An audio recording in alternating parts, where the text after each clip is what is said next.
Hello, and welcome back to the Modeling Success in Action podcast. I'm your host, Jessica, and today I am joined by the beautiful Quynh Nguyen. So, Quynh is an event marketing strategist who designs experiences where people, purpose, and possibility meet. Known for connecting ideas to execution and brands to communities, her work is rooted in relationship driven marketing, thoughtful design, and meaningful human connection. Welcome to the show, Quynh. Thank you so much for having me, Jessica. I'm so happy to start off this year in this conversation. Yes, that's so right. We're right fresh in January, and like for a lot of people, this is the very first day back in the office. And yeah, it's kind of perfect that we're starting the year off with this conversation. There was a lot of shift in 2025 that I got to witness for you personally. So why don't I throw the floor over to you and you let me know what feels important to you that you're bringing into 2026 right now. Like why does this feel like it's an important conversation to be having now? Oh my goodness. Just by you sharing that, I just felt like tingles like all over. Like 2025 was a pivotal moment, I think, for both of us, truly. But thank you so much for being a witness to I guess my own professional and personal growth. 2025 for me was a year of applying the knowledge that I knew. Really like what was my capacity? Was I really going to keep on pushing myself and continue getting more white hairs? Was it going to continue surviving this conversation of I should do better, I can do better, I should grow faster, some version of I've not met myself in, the skill that I have and how am I applying it? And closer to the, I guess, end of the year, yeah, I got to like have this really great conversation with you.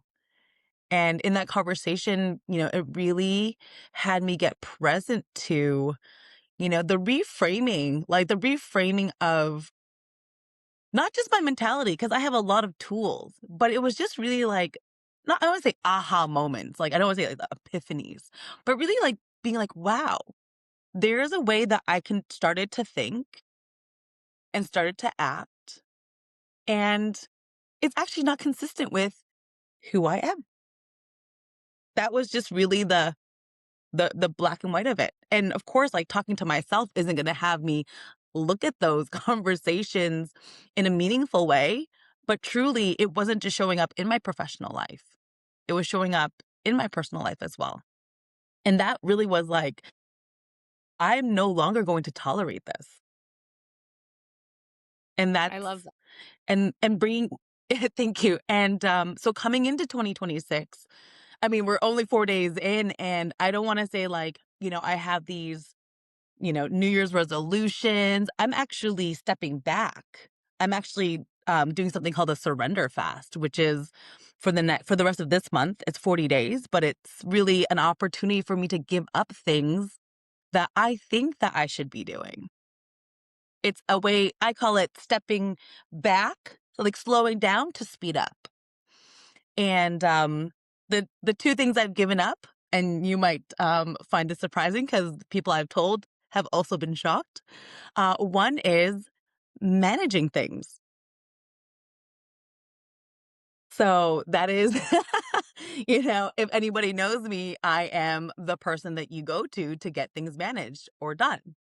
And, and it's not managing things like in my business. I'm talking about the little things, the relationships, the emotions, like what is taking my energy away from the things that actually matter to me. And, the other one is complaining. I love that like you set this up with the things that you think you should be doing and then you're getting rid of complaining. So which part of you believes that you should complain? That's interesting to me. I think it's just so automatic. Like, it's not like I should be complaining. Like, I do want my voice to be heard, or there's a way that to complain where it can be committed, a committed complaint where I'm looking to have something resolved. That's a different type of complaining. But Mm. I'm talking about, how hot my drink is, or I don't know, like just like, the day-to-day things like, oh, my hair, like, I didn't have a Yeah. hair dryer today. I could complain about that. But do but for what? Like, is it Yeah, really exactly. moving? No. And it draws your focus to the things that you don't want, which is so interesting, right? Because we have this as humans, this negativity bias anyway, right? And so when Mhm. things aren't going right, we're focusing on that, we put our attention on it, and then when we complain, we're talking about it, we're bringing more, we're using more of our senses, we're vocalizing it. Now we're hearing the Yes. complaints. Now, like it's like it's so cool to be, noticing that for yourself and then redirecting it. I remember, this was like, I don't want to age myself too much, but this was probably like 20 years ago at this point. Mhm. I was in I was in high school and my last years, and I was realizing that anytime anybody asked me what was happening, I was like always responding with like, "Oh, I'm tired. I'm tired. I'm so tired. Mm. I'm tired." And if I didn't have anything to Mhm. say, I'd just like say, "Oh, I'm tired." And every day I would probably say I'm tired like 50 times in a day. And I'm like, "This is ridiculous." Like, oh It's my very god, normal.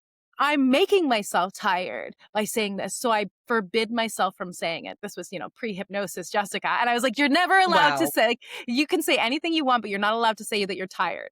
And I stopped saying it. And all of a sudden I was focusing on other things. All of a sudden I had more energy. All of a sudden I wasn't just this boring, tired girl. It was so weird. So good.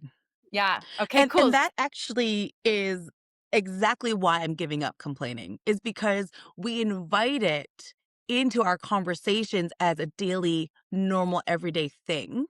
It becomes part of our dialogue. Then subconsciously, we're programming ourselves to be like, we're busy, we're tired, we're whatever it is. When it's actually Hmm. not the truth, it might just be No, like a state of like physical being in that moment, but not necessarily who we are. And that is a great example.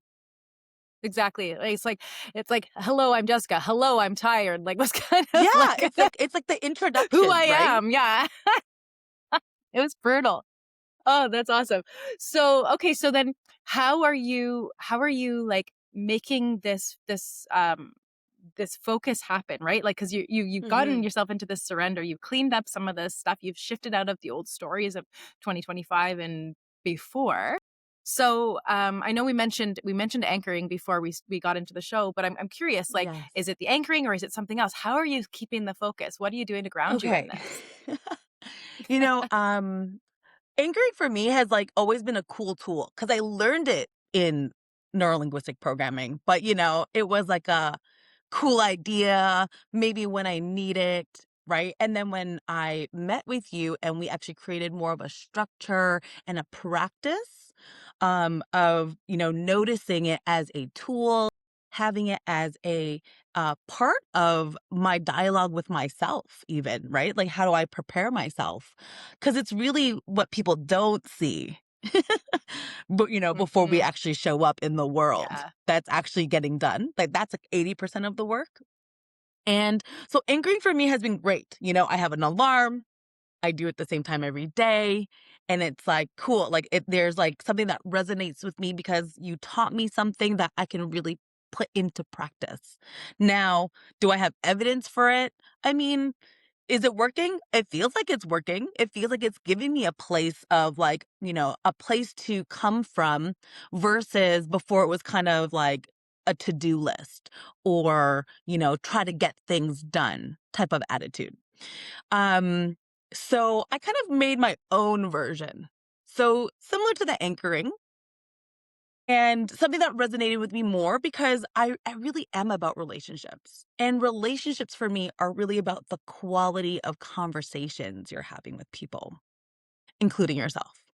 And, it might not just be me, but I find that sometimes we take a situation and we might embellish it. Our brain embellishes it.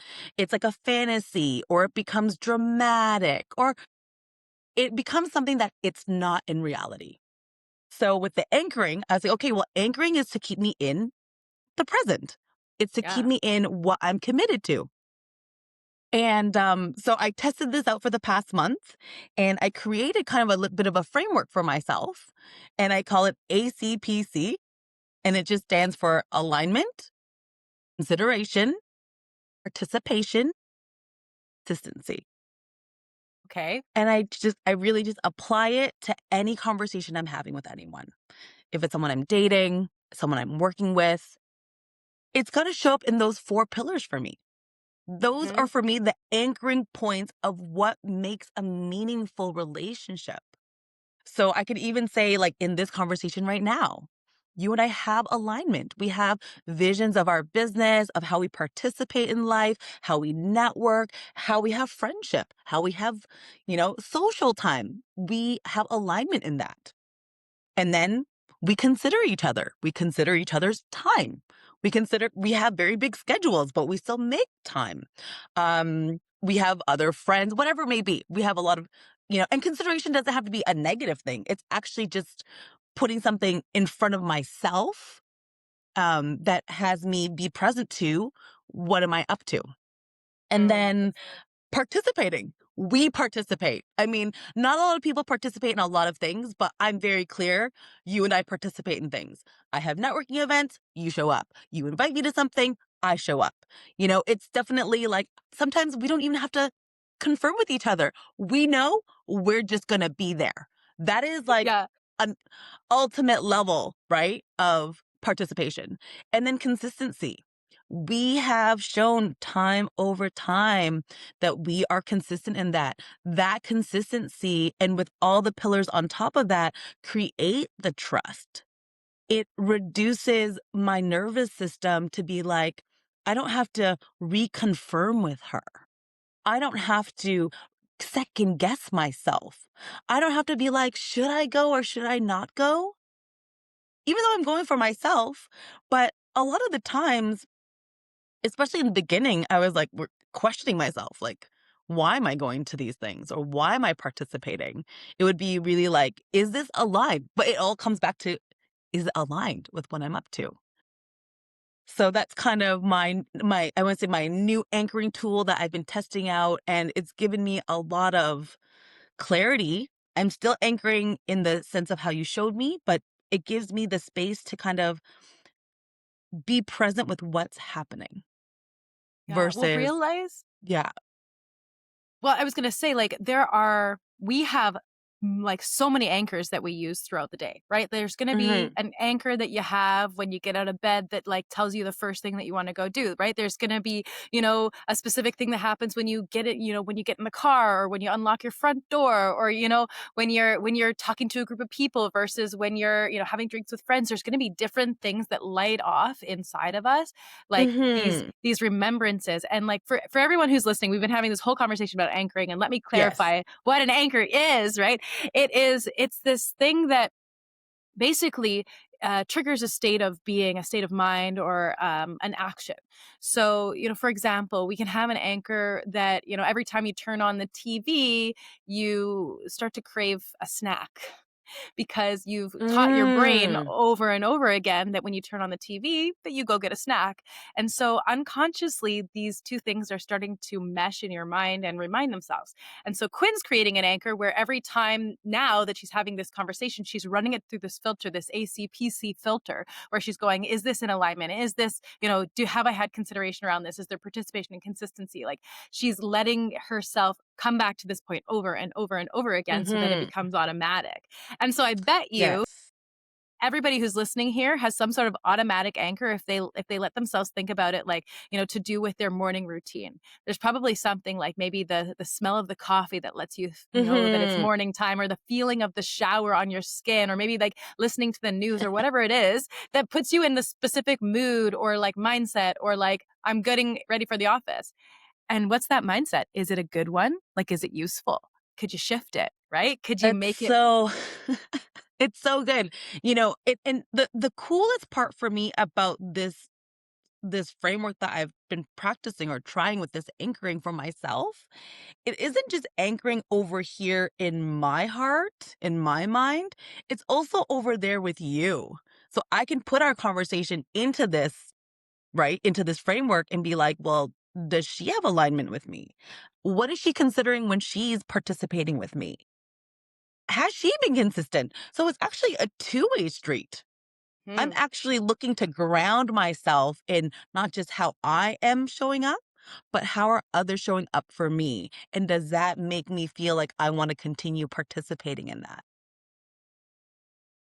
Yeah. So so I mean, as I mean, in your personal life and in your work life, right? I I love that you corrected me, and I love that I know what you do for a living now, and I can actually articulate that you are an event marketing strategist. Quinn and I have known each other for years, and like I said, I've been going to her events for years, and we've been connecting, and I always got it wrong, and she's been patient and kind with me, and she corrected me, and so but the strategy behind it, right? Like that it's not just events and coordination. There's this Hmm. strategy, and Yeah. I feel like that kind of leads into this um structure, this framework that you're building for yourself is that strategy. So how do you meld this, intentionality of your personal life into the way that you structure these events, the way that you support your clients, and the way that you build Mm, these communities of connection, collaboration. yes. Yeah, that's so good. Okay. Bigger question than I thought it would be, but it is Huge question. it Yeah. is significant, and it's very, very relevant, and very new. So we're gonna like let it be. Um, I guess the way that I could first start off is, you weren't confused. I was too not very clear on how I was going to present myself as a professional. And we say event planner because that's what people relate to. They understand that. But what is a marketing strategist? I mean, I'm definitely not in marketing, but there is a way that I do strategize in marketing through events. And so your question to me was, how do I take what I've been doing in this framework and I guess use it in my professional life as well? That would be Mhm. the way.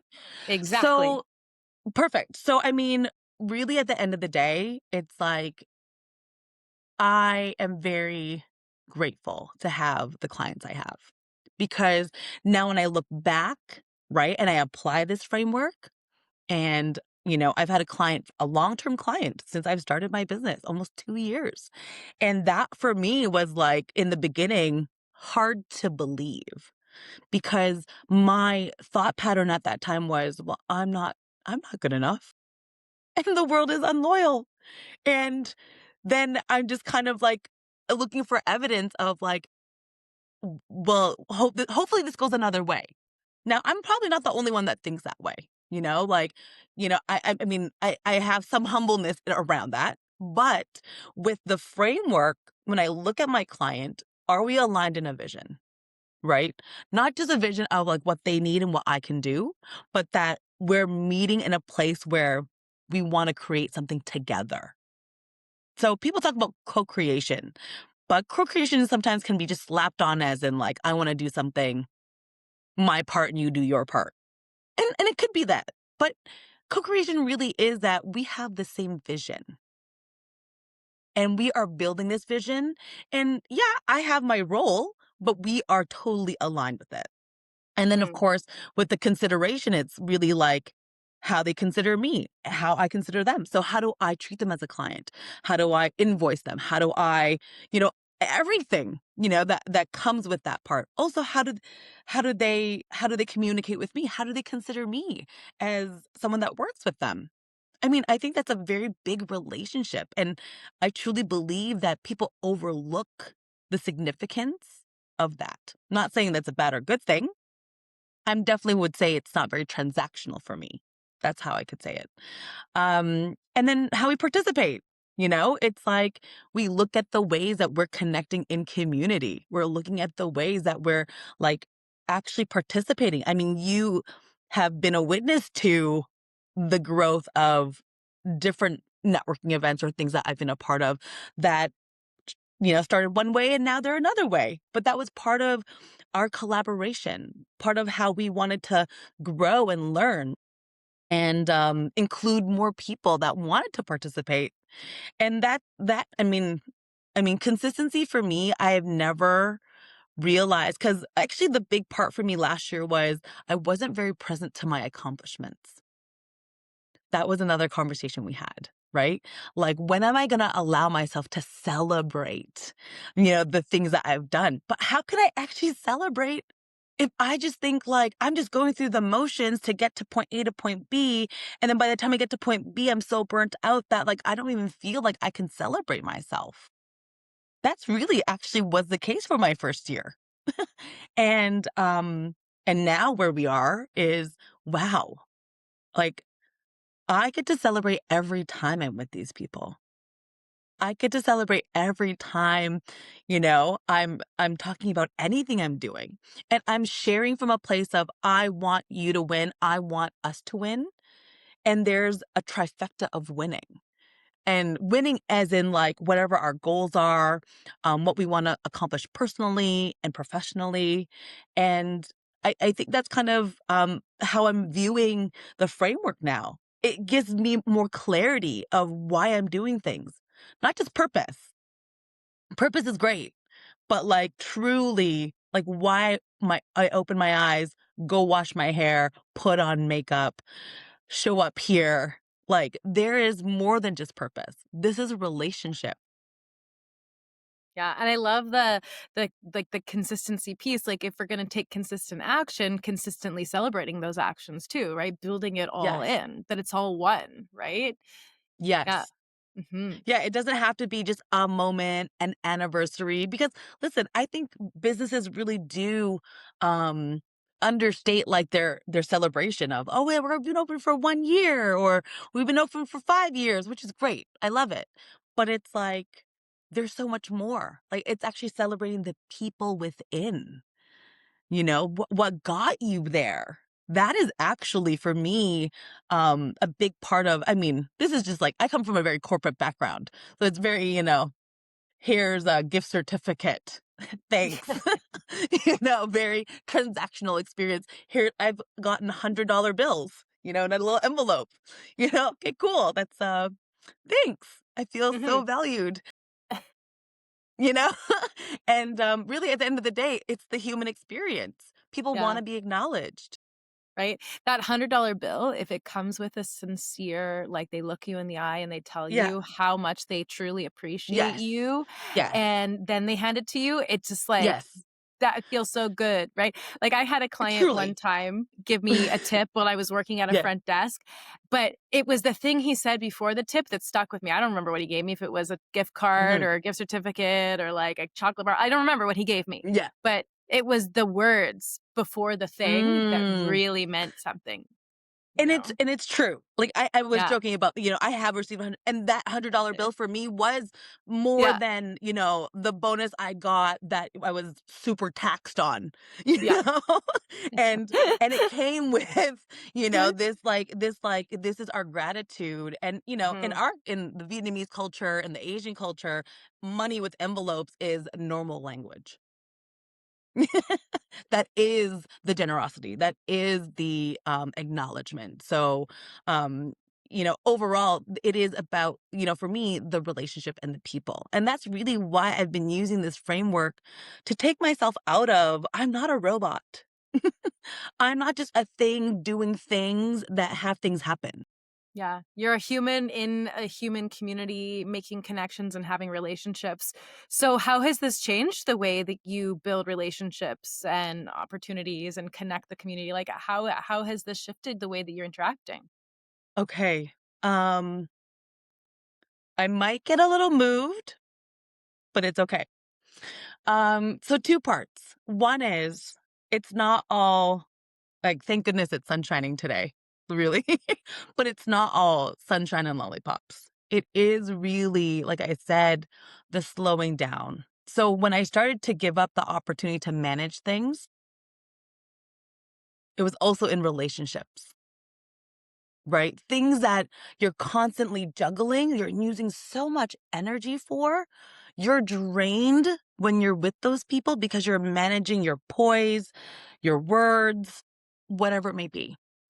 And so this new framework has just highlighted, the top tier of who does get my energy? Who does get the time with me that we both rejuvenate and build each other up? That's one part. But then there's also the tier of, if it no longer serves me, how do I complete that with integrity? In communication, no ghosting, direct, honest, and true to my heart. So, I've sorry, I'm kind of like getting emotional, so I'm like kind of losing track of like how I'm answering your question. So represents me, bring me back, bring me back. So the question again.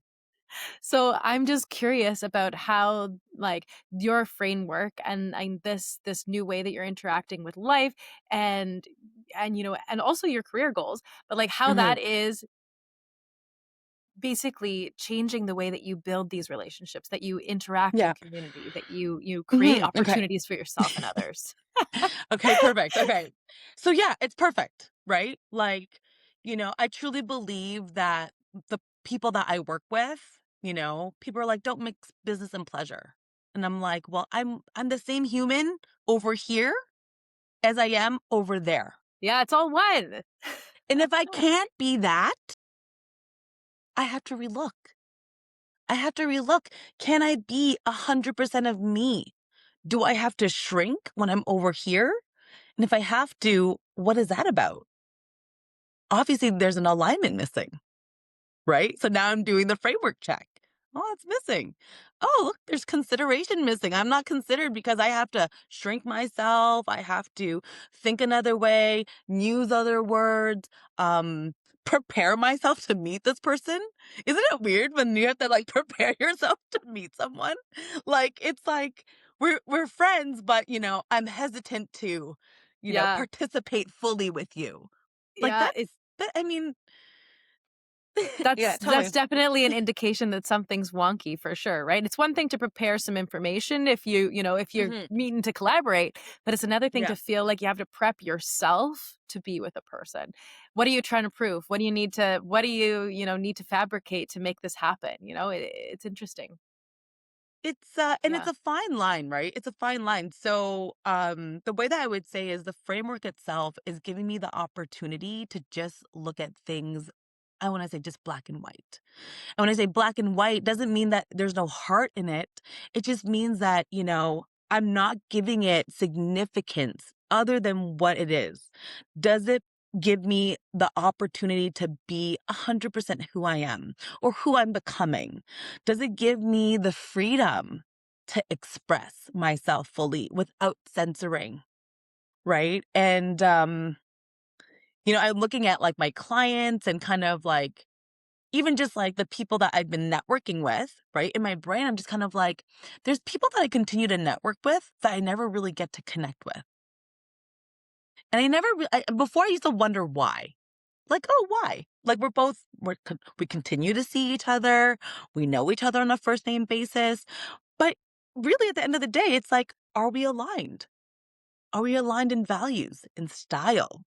So it's really giving me this like freedom to be like, wow, I have no obligation.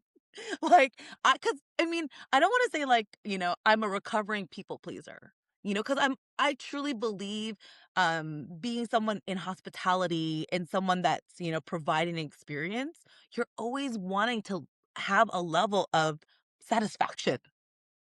You want people to leave satisfied Mhm. minimally, right? If not like, um, excited Thinking that or was the whatever, most or amazing inspired. thing I just did, and that was awesome, and I can't wait to do it again. Yeah, Yeah.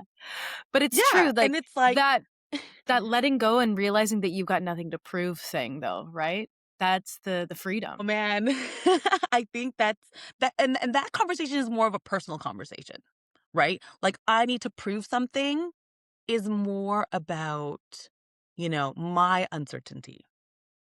It's more about my not doing the work for me to get clear. Because at the end of the day, I have people ask me, "Well, did you go to school for this?" And I'm like, "Well, sure, let's check my qualification."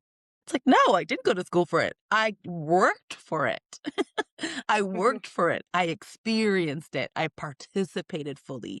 I got the knowledge from the best places I could. But that's kind of part of what I mean is when people try to qualify, it's okay to Mhm. be like inexperienced or I'm always willing to, have people shine if they're looking to shine. But for myself, in the first, I guess, like even now, like I think more in my second year, I've been questioned more of like, did you go to school for this? Did you, how did you get all this knowledge? So people equate, experience or education with experience, which is not actually, that's also part of like what I had to put into my framework. Yeah, or It's like when people education with have, effectiveness, right? yes. We listen, people can be as educated as they want, but if they don't have the experience, they don't have the worldly, I want to say even emotional intelligence or the social intelligence, um really not going to make that much of a difference. And I would love to say, I know a lot of things that people don't know because I'm an industry expert.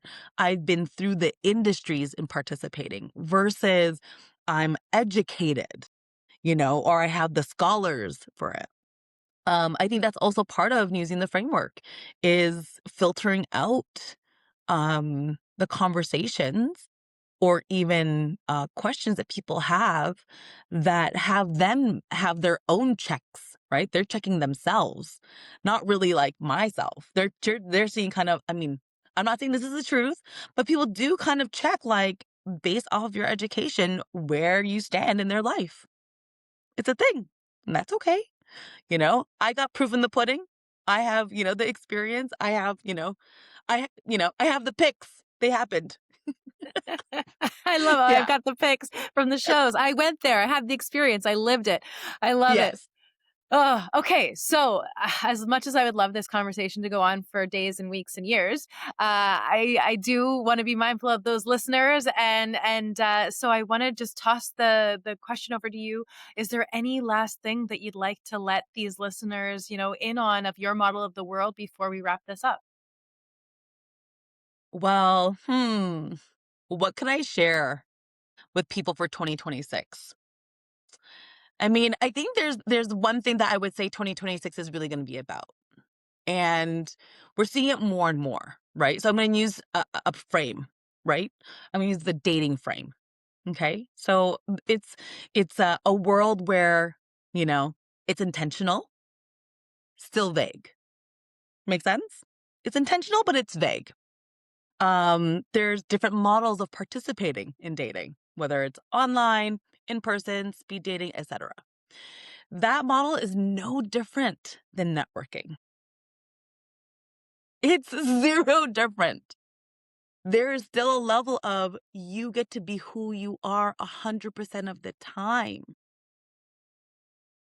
no matter if it's a date or a network.